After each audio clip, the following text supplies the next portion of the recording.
मेरे बारे में हवाओं से वो कब पूछेगा। खाक जब खाक में मिल जाएगी तब पूछेगा।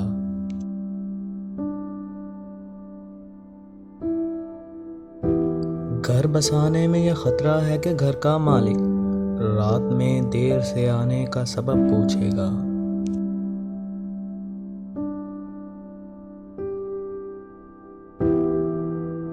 अपना गम सबको बताना है तमाशा करना, हाल दिल उसको सुनाएंगे वो जब पूछेगा।